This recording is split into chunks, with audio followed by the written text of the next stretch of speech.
What's up guys, the Strong Boys 19 here. This is going to be a video to share my own thoughts about the massive announcement that popped up across social media on the firing for the second and sadly final time of The Who's longest drummer in the band's history, Zak Starkey.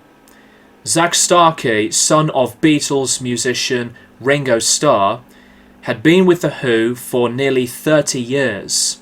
Zak has been with the band since 1996. And with the announcement of The Who's upcoming farewell, Pete Townshend decided to announce the departure of Zak Starkey. And then Zak himself decided to respond to what Pete Townshend said. And what I've read from both of these separate statements, the support and heart goes over to Zak Starkey, because I have never been so appalled and brutally disappointed by the way this bad, unprofessional decision had been handled. Now, before all of this happened, let's go back to almost 2 months from the 30th of March of The Who's performance at the Royal Albert Hall gig. I was not there, but for those who have seen The Who on that gig, or the gig before that one, or the first Royal Albert Hall gig, if you guys had a great time, I'm very happy to hear it. You may see and hear things differently, but I was watching a lot of the clips on the 30th of March gig. Some of the comments were about the sound rather than the band. Lots of mentions about Zak Starkey. The 30th of March gig is the one that had been quite a problematic one. The reactions that have been shared already, but that was the gig when these issues begun to escalate. I did see The Who live once. It was in 2013 on the Quadrophenia and More tour. It was a wonderful experience. I'm a big fan of The Who, one of my top 10 favourite bands of all time. I love a lot of their discography. Quadrophenia as an album is a top 10 album of all time for me, and it is The Who at their finest. So to see The Who with the drummer of Scott Devours, not Zak Starkey, and that lineup at the time, there was so much nostalgia. There was excitement, the adrenaline, and a lot of strong musicianship. One of my most favourite gigs that I've ever attended. I have adored The Who for a very long time. The Royal Albert Hall gigs for the Teenage Cancer Trust, which was a wonderful idea. I looked into these various clips from different people who have uploaded these different songs from that gig, posted to YouTube. There were some differences. What was noticeable is there was not a lot of the high energized movements. The lineup is not bad at all. I did see some of the musicians from that time on the Quadrophenia and More tour, Simon Townsend being one of them. This lineup for these shows at the time sounded really good. They have the talent. I give them so much of the high credit. Obviously with The Who, it's Pete Townshend and Roger Daltrey. Before you guys are going to comment about the whole Zak Starkey thing, it's not always about Zak Starkey. Pete Townshend has been The Who, besides Roger Daltrey. And it would not surprise me to see some comments saying that The Who have not been the same after the passings of Keith Moon and John Entwistle, but that is not really relevant.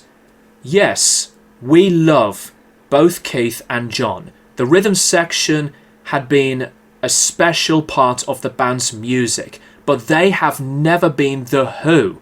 Pete Townshend has been The Who, and with Roger Daltrey, who had made just as much of the very important contribution for the artistry of The Who's music.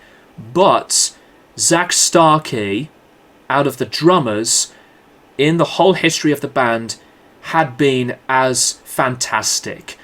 Not disregarding Kenny Jones to Simon Phillips, not at all.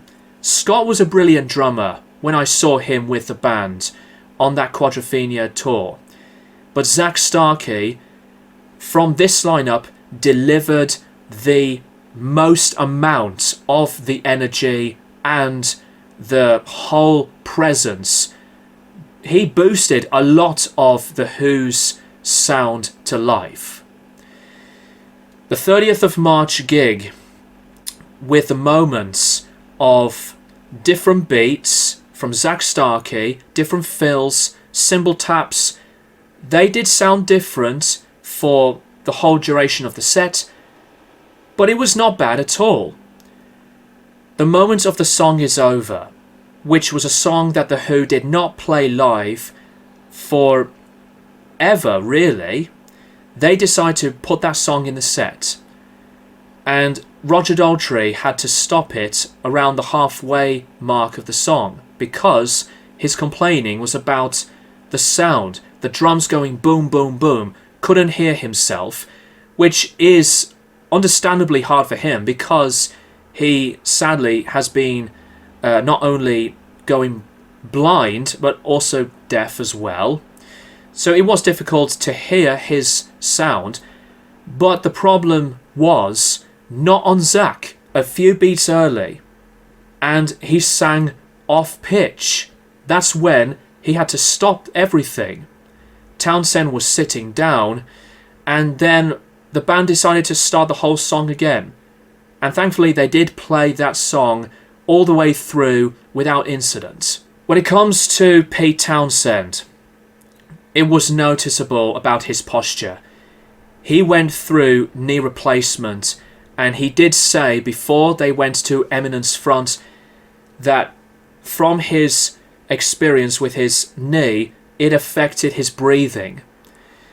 I completely understand that it was difficult for him to try and sing and power through, but it was an unfortunate and yet uncomfortable sight to watch. The band did everything they could, and I still applaud the band for powering throughout these issues. But there were other moments that happened with some of the playing, like on Pete Townshend. It was a struggle, and I get it. And I know Pete Townshend and Roger Daltrey are in their 80s, but the sound of The Who at this point had kind of lost its edge, its own magic. There were some awful off-time moments, like the end of Baba O'Reilly and Won't Get Fooled Again. After The Who completed these Royal Albert Hall gigs, Townshend did make an announcement of firing Zak Starkey. And with the whole comment of overplaying, that was not true. I did not see Zak Starkey to be the problem. He did not overplay and ruin a lot of the songs. That was never his fault. Understandably, yes, Roger Daltrey was finding it difficult to hear himself, but the way he tried to communicate, it was not very well thought of. The fault had to go to the sound and mixing engineers. The sound was all over the place during some of the songs. Even some of the people did say exactly that same thing. Then a few days later, after Zak's unfortunate sacking, maybe 2 or 3 days later, Townshend announced that he's back in the band. The Who have finally made the choice of making a retirement to go out on a high planning their North American farewell tour, which Zak was originally going to be involved. The tickets went on sale, I think on the 16th of May, and then the day after, Townsend made his announcement of Zak Starkey leaving the band to go into other musical endeavours, wishing him the best. Usual sentences like that. But when it went to Zak's reply and response to what Townsend said on his Instagram, I was disgusted. He said that it was a lie. So basically he was forced to fib, forced to tell us that he's leaving the band, and yet he said he would have never have left The Who. He would have stayed in the band. The fault has to go to not only with Pete Townsend, but the management. 2 weeks after bringing him back into the band, it was an abysmal way of thinking, responding to a statement from another person that turned to be bullshit. I know it's not important of me to say these things, but it is still a big deal. A lot of Who fans would be losing their respect from the way this whole thing was handled. And I don't blame them. I don't blame these reactions. What a way to go for The Who. Zak Starkey deserved better than this. My heart goes out to him.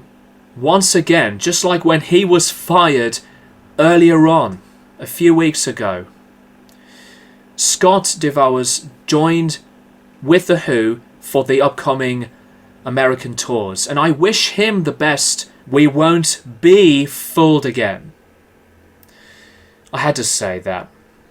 Actually, I took that from somebody's comment when I looked into these multiple articles of the same thing, and that was pretty funny. It was a very well thought of simple joke. I have always loved The Who. I still do, but it was a very sore injury that will not heal for Zak Starkey. Let me know what you guys think of this in the comments down below. Thank you guys for watching, and I will keep you guys posted for more videos in the near future.